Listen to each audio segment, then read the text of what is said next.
प्रिय विद्यार्थियों, मैं पंकज पांडे एक बार पुनः आप सभी लोगों का स्वागत करता हूँ। बच्चों, आज हम पढ़ेंगे शेखर जोशी की एक चर्चित कहानी गलता का लोहा। गलता लोहा। बच्चों, इससे पहले हम शेखर जोशी के जीवन परिचय के विषय में जान चुके हैं। इनकी कुछ जो प्रमुख रचनाएं थी, कोशिका ढटवार, दाजी, हलवाहा, नौरंगी बीमार है जैसी बहुत सी कहानियां चर्चित कहानियां हैं। उसी में एक है गलता लोहा। बच्चों, गलता लोहा कहानी एक ऐसे कुशाग्र और मेधावी बालक के इर्द गिर्द घूमती है जिसका नाम मोहन है। यह कहानी जातिगत भेदभाव, ऊंच नीच की भावना और एक मेधावी कुशाग्र बुद्धि वाले बालक को लोग किस तरह से उसका दुरुपयोग करते हैं, उसके साथ न्याय नहीं किया जाता है। इस कहानी में लेखक शेखर जोशी ने बड़े ही मार्मिक ढंग से इस कहानी को लिखा है। तो आइए बच्चों, देखते हैं शेखर जोशी की यह कहानी। वैसे इसमें कहा गया है कि गलता लोहा शेखर जोशी की कहानी कला का एक प्रतिनिधि नमूना है। समाज के जातिगत विभाजन पर कई कोणों से टिप्पणी करने वाली यह कहानी इस बात का उदाहरण है कि शेखर जोशी के लेखन में अर्थ की गहराई का दिखावा और बड़बोलापन जितना ही कम है, वास्तविक अर्थ गांधीर्य उतना ही अधिक है। लेखक की किसी मुखर टिप्पणी के बगैर ही पूरे पाठ से गुजरते हुए हम यह देख पाते हैं कि एक मेधावी किंतु निर्धन ब्राह्मण युवक मोहन किन परिस्थितियों के चलते उस मनोदशा को पहुंचता है। तो एक तो मेधावी बालक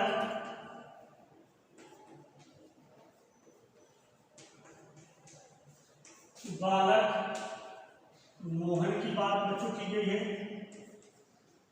इसी तरह से जातिगत भावना को भी इस कहानी में उकेरा गया है कि लोग इस तरह की ऊंच नीच की भेदभावनाएं मानते हैं। बच्चों, इसी प्रकार सामाजिक विधि निषेधों को ताक पर रखकर वह धनराम लोहार के आफत पर बैठता ही नहीं, उसके काम में भी अपनी कुशलता दिखलाता है। मोहन का व्यक्तित्व जातिगत आधार पर निर्मित झूठे भाईचारे की जगह मेहनत कशों के सच्चे भाईचारे की प्रस्तावना करना प्रतीत होता है। मानो लोहा गल कर एक नया आकार ले रहा है। तो पूरी कहानी में लेखक ने एक मार्मिक विषय बिंदु को उभारा है। मेधावी बालक मोहन, जो पढ़ने में बहुत तेज था, कुशाग्र बुद्धि का था, उसके साथ रमेश जैसे पात्र क्या व्यवहार करते हैं और जातिगत भावना से ऊपर उठ करके मोहन किस प्रकार लोहार टोले में जाता है। धनराम उसका परम मित्र होता है, बचपन के साथी होते हैं। इन सब के बीच इर्द गिर्द कहानियां घूमती हैं। तो आइए देखते हैं इस कहानी के बच्चों गद्यांश को। लेखक कहता है कि मोहन के पैर अनायास ही शिल्पकार टोले की ओर मुड़ गए। उसके मन के किसी कोने में शायद धनराम लोहार के आफर की वह अनबूझ शेष थी। आफर उसे कहते हैं जिस स्थान पर बैठ करके लोहे का काम किया जाता है, और अनबूझ माने वह आवाज, वह सुर उसके कानों तक पहुंचनी शेष थी, जिसे वह पिछले 3-4 दिनों से दुकान की ओर जाते हुए दूर से सुनता रहा था। निहाई पर रखे लाल गर्म लोहे पर पड़ती हथौड़े की धप धप आवाज, ठंडे लोहे पर लगती चोट से उठता ठनकता स्वर और निशाना साधने से पहले खाली निहाई पर पड़ती हथौड़ी की खनक, उन्हें वह दूर से ही पहचान सकता। देखिए, कुछ शब्द दिए गए हैं। एक बच्चों दिया गया है निहाई। क्या दिया गया है? निहाई। ठीक है। इसी प्रकार से हथौड़ी, हथौड़ी, ठीक है। और बच्चों, इसमें कुछ ध्वन्यात्मक शब्दों का भी प्रयोग किया गया है। धप धप की आवाज जो आती है, तो निहाई या हथौड़े, निहाई उसे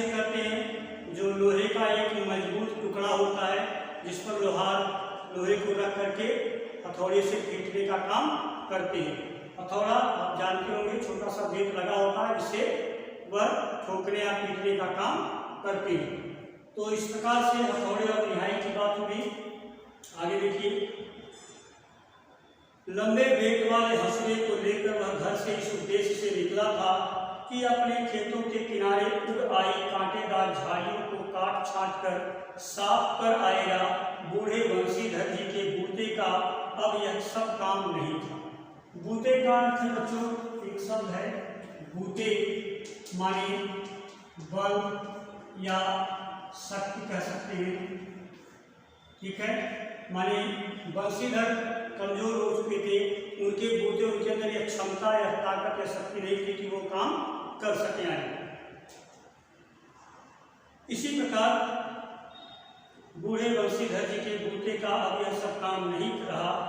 यही क्या, जन्म भर जिस पुरोहिताई के बूते पर उन्होंने घर संसार चलाया था, वह भी अब वैसे कहाँ कर पाते हैं।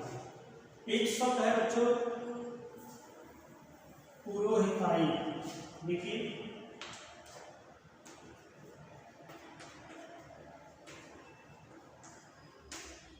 पुरोहिताई किसे बच्चों, जो पूजा पाठ कर्म करने वाले ब्राह्मण होते हैं उन्हें पुरोहित करते हैं, और जो लोग ब्राह्मण को बुलाकर घर पर पूजा पाठ का अनुष्ठान करते हैं उन्हें यजमान कहते हैं। यजमान, ठीक है। तो पुरोहित उसे करते हैं जो ब्राह्मण पूजा पाठ कर्म करते हैं उन्हें पुरोहित करते हैं, और जो लोग पूजा पाठ कर्म करवाते हैं उन्हें यजमान करते हैं, ठीक है। तो इसी प्रकार से वह भी अब वैसे कहाँ कर पाते हैं। यजमान लोग उनकी निष्ठा और संयम के कारण ही उन पर श्रद्धा रखते हैं, लेकिन बुढ़ापे का जर्जर शरीर अब उतना कठिन श्रम और व्रत उपवास नहीं झेल पाता। सुबह सुबह जैसे उससे सहारा पानी की नीयत से ही उन्होंने गहरा निश्वास लेकर कहा था। देखिए, मोहन के पिता बंशीधर ब्राह्मण थे, पुरोहित कर्म करते थे, पूजा पाठ कर्म करते थे, व्रत रहते थे, उपवास करते थे, संयम नियम से रहते थे, प्रातःकाल स्नान ध्यान करते थे, लेकिन उनकी धीरे धीरे शक्ति कमजोर होती जा रही थी, बूढ़े हो रहे थे, उनके अंदर वह क्षमता व ताकत नहीं रह गई थी, और जीवन भर उन्होंने पुरोहित कर्म करके, पूजा पाठ कर्म करके घर परिवार का बच्चों खर्च चलाया था। मोहन घर पर था तो एक दिन वह लंबी गहरी सांस लेते, जिसे दुख पीड़ा में गहरी लंबी सांस छोड़ी जाए उसे निश्वास कहते हैं।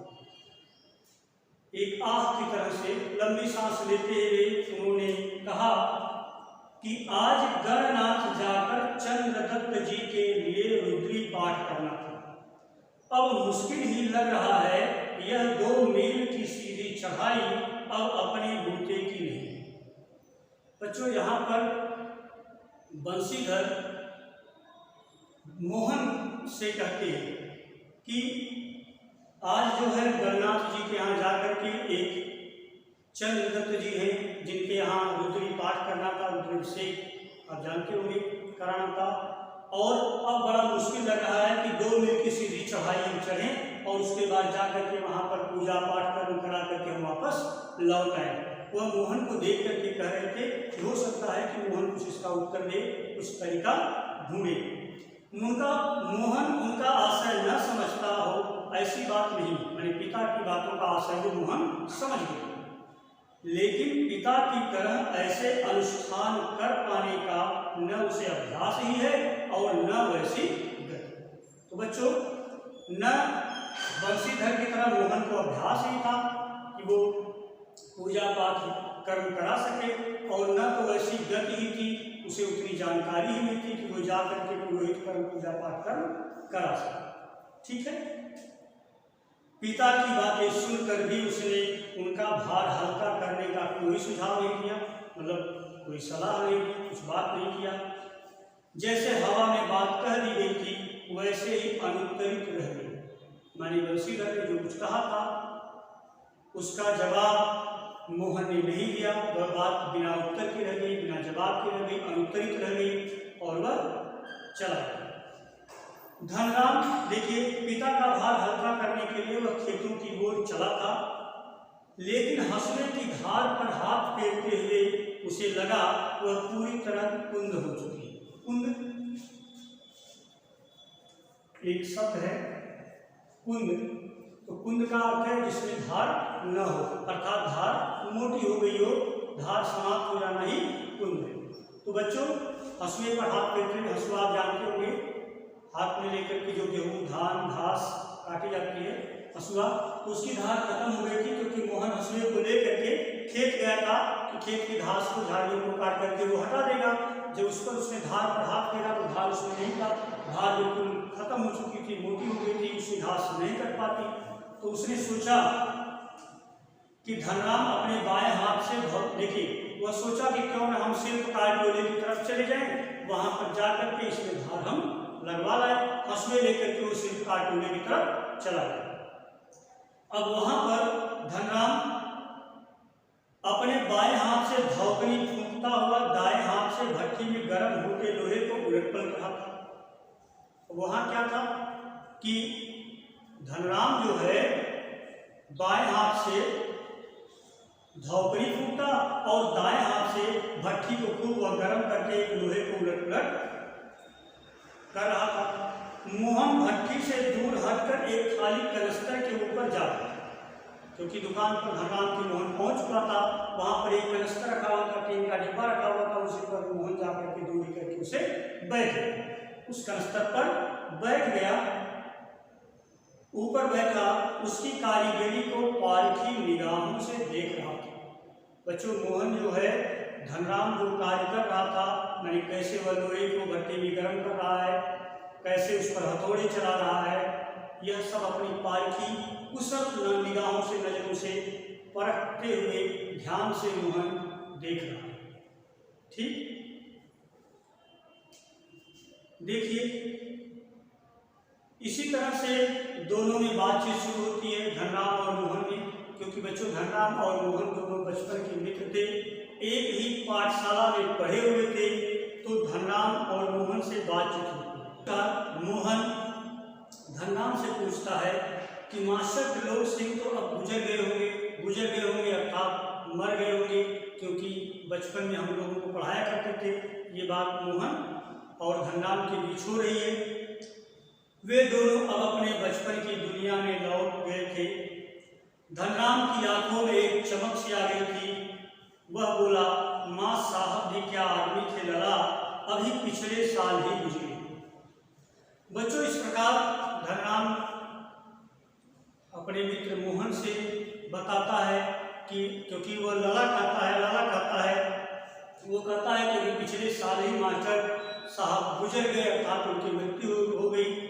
वह भी क्या समय था जब बचपन में हम लोग खेलते कूदते थे, वो पढ़ाया करते थे। तो वह कहता है अपनी पिछली दुनिया में अर्थात अपने बचपन के दिनों में वो लौट जाते हैं। एक चमक आना अर्थात प्रसन्नता का भाव चेहरे पर दोनों क्या जाता है। और धनराम कहता है कि सच कहूं तो आखिरी दम तक उनकी छड़ी का डर लगा ही रहता था। मैंने छड़ी का डंडे का जो पढ़ाते समय मारते थे त्रिलोकनाथ जी, उसका डर उसका भय बचपन में वो मारते पढ़ाते थे, लेकिन धनराम कह रहा है कि अभी भी उसका डर हमें लगा रहता था। इसी प्रकार दोनों आपस में बातें करते हैं, क्योंकि बचपन की दुनिया में लौट चुके थे, दोनों हो करके हंसने लगते हैं। कुछ क्षणों के लिए वे दोनों ही जैसे किसी बात की दुनिया में लौट गए। गोपाल सिंह की दुकान। अब बच्चों देखिए, कोई कहानी आगे चल रही हो, वर्तमान दृश्य को छोड़कर अगर हम पिछले बीते हुए समय में सोचते हैं तो उसे पूर्व दीप्ति या फ्लैश बैक कहते हैं। ठीक है, और यदि आगे के विषय में देखते हैं, स्वप्न देखते हैं, आगे के विषय में सोचते हैं तो वह उत्तर दीप्ति होता है, फ्लैश फॉरवर्ड होता है। लेकिन ये बचपन की दुनिया में लौट चुके हैं कौन, मोहन और धनराम दोनों मित्र। तो ये पूर्व दीप्ति अपने बचपन किस तरह से पाठशाला में पढ़ते थे, त्रिलोकनाथ जी पढ़ाते थे, कैसे मारते थे, वह सब कुछ में वापस बचपन के विषय में सोच रहे थे। देखिए, गोपाल सिंह की दुकान से हुक्का का आखिरी कस खींचकर त्रिलोक सिंह स्कूल की चहारदीवारी में उतरते हैं। थोड़ी देर पहले तक धमा चौकड़ी मचाते, उठा पटक करते और बाज के पेड़ों की टहनियों पर झूलते बच्चों को जैसे सांप सूंघ गया। तो एक आपका जो है मुहावरा भी है, सांप सूंघ जाना। ठीक है, इसका अर्थ है भयभीत हो जाना। ठीक, भयभीत हो जाना।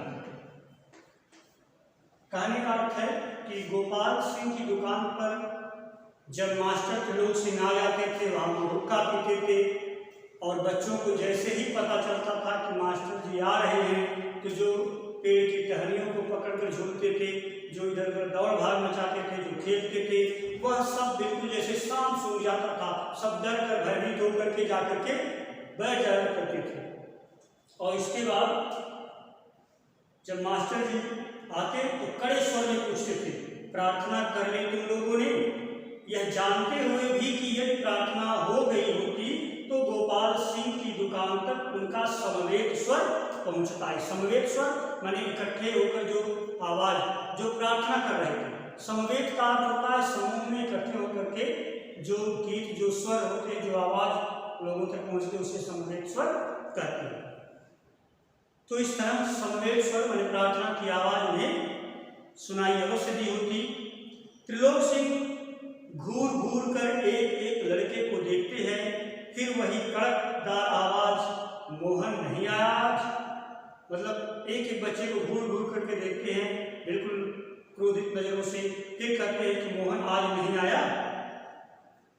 मोहन बच्चों उनका चहेता शिष्य था, पुरोहित खानदान का कुशाग्र बुद्धि का बालक, पढ़ने में ही नहीं गायन में भी बेजोड़ था। मोहन जो था वो केवल पढ़ने में ही नहीं बल्कि गायन में, गीत में भी, गाने में भी बहुत अच्छा था, तेज कर रहा था। त्रिलोक सिंह मास्टर ने उसे पूरे स्कूल का मॉनिटर बना रखा था।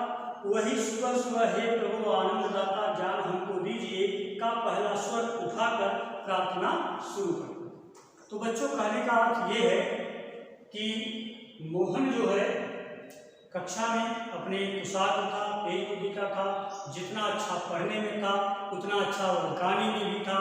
जब भी त्रिलोकी सिंह मास्टर साहब आते थे तो वह सबसे पहले पूछते थे कि क्या मोहन नहीं आया, क्योंकि मोहन उनका चहेता शिष्य था। देखिए, इसके बाद वह स्कूल का मास्टर मॉनिटर भी था।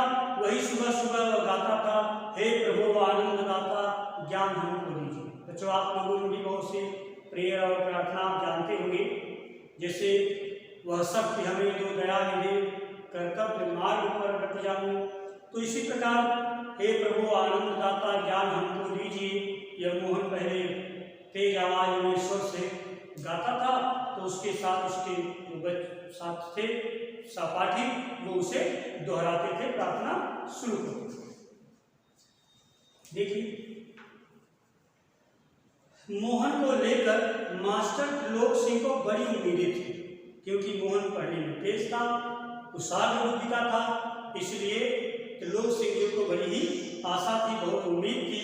कक्षा में किसी छात्र को कोई सवाल न आने पर वही सवाल वे मोहन से पूछते और उनका अनुमान सही निकलता।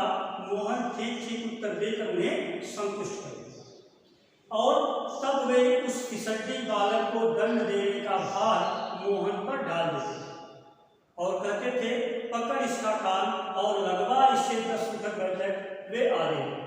बच्चों, कहने का अर्थ ये है कि मास्टर त्रिलोक सिंह को सबसे ज़्यादा उम्मीद अगर किसी की थी तो मोहन से थी कि मोहन को सब कुछ आता होगा। बच्चों को सवाल बोलते थे, प्रश्न बोलते थे, और उसके बाद जब बच्चों के सवाल गलत होते थे मोहन से पूछते थे तो मोहन से अपेक्षा रखते थे कि वो सही जवाब देगा। वह सही जब हल कर देता था तो सभी बच्चों को सजा मिलती थी और वह सजा देने का कार्य मोहन से करते थे कि मोहन सबका कान पकड़ो, उठक बैठक सबसे लगवाओ। तो इस तरह से सभी बच्चे एक तरह से त्रिलोकी सिंह से, मास्टर साहब से डरते भी थे और मोहन कुशाग्र बुद्धि का ये था, ये सभी बच्चे जानते थे। देखिए, मोहन ठीक ठीक उत्तर दे देता था और तब वे सब फिसड्डी मतलब कमजोर जो नहीं बता पाते थे प्रश्न, बालक को दंड देने का भार मोहन पर डाल देते थे। पकड़ इसका काम और लगवा इससे 10 उठक बैठक वे आदेश देते। धनराम भी उन अनेक छात्रों में से एक था जिसने त्रिलोक सिंह मास्टर के आदेश पर अपने हमजोली मोहन के हाथों कई बार बेत खाए थे या कान खिंचवाए थे। मोहन के प्रति बड़ी थोड़ी बहुत ईर्ष्या रहने पर भी धनराम प्रारंभ से ही उसके प्रति स्नेह और आदर का भाव रखता। बच्चों, कहने का अर्थ यह है कि धनराम मोहन का मित्र था, फिर भी धनराम पढ़ने में कमजोर था। कई बार धनराम को उठक बैठक लगाने का कार्य मोहन ने किया था। मोहन कभी कभी उसको सजा दे चुका था। धनराम कभी भी ईर्ष्या कहीं कहीं करता था, लेकिन वह बहुत ही मोहन का आदर रखता था, स्नेह करता था, उसका हमेशा सम्मान करता था। यह बात धनराम और मोहन के बीच, दोनों के बीच बचपन की बातें हो रही थी। आगे देखिए, धनराम ने कभी मोहन को अपना प्रतिद्वंदी, अपना विपक्षी नहीं समझा, बल्कि वह इसे मोहन का अधिकार ही समझता। वो समझता था कि मोहन का यह अधिकार है कि वो मुझे सजा दे, बल्कि वह मोहन का यह अधिकार ही समझता। बीच बीच में त्रिलोक सिंह मास्टर का यह कहना कि मोहन एक दिन बहुत बड़ा आदमी बनकर स्कूल का और उनका नाम ऊंचा करेगा, धनराम के लिए किसी और तरह से सोचने की गुंजाइश ही नहीं होती। कहने का अर्थ यह है कि मास्टर त्रिलोक सिंह यह बच्चों के बीच में ही कहते थे कि देखना एक दिन मोहन नाम करेगा, वह कुशार बुद्धि का है, पढ़ने में बहुत तेज है। तो इस तरह से धनराम के लिए कोई गुंजाइश ही नहीं बचती थी। वह सोचता ही नहीं था कि हाँ हम भी कुछ कर सकते हैं। वैसे एक शिक्षक के नाते सभी बच्चों का उत्साहवर्धन होना चाहिए, सभी बच्चों का ध्यान रखना चाहिए। तो इसी प्रकार आदर का भाव रखता था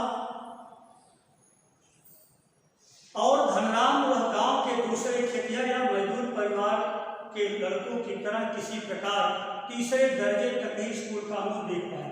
बच्चों, एक शब्द है दर्जे, देखिए ये उर्दू शब्द है, दर्जे का अर्थ होता है, ठीक है। त्रिलोक सिंह मास्टर कभी कभार ही उस पर विशेष ध्यान देते थे। एक दिन अचानक ही उन्होंने पूछ लिया था, धनमा 13 का पहाड़ा सुनाओ तो।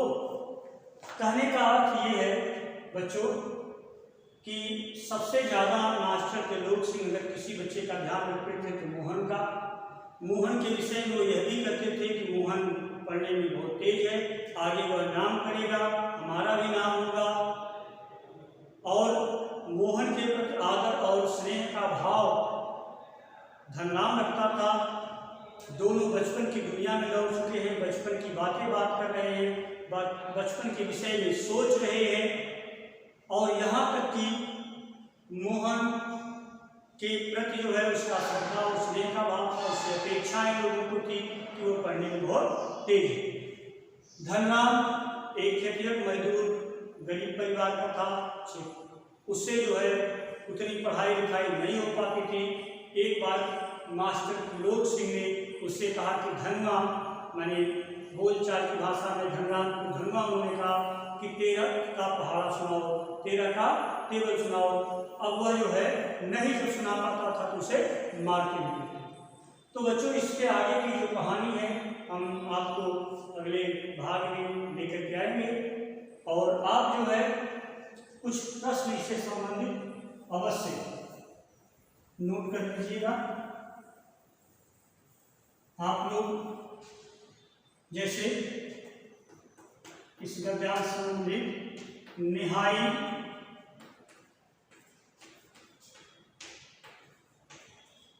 शब्द का क्या अर्थ है, ठीक। प्रश्न नंबर 2 है, धनराम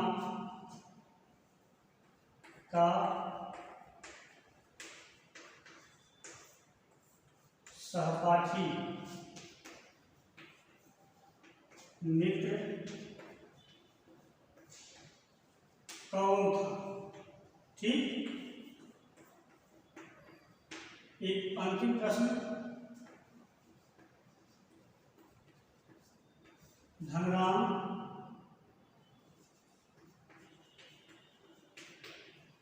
कौन सा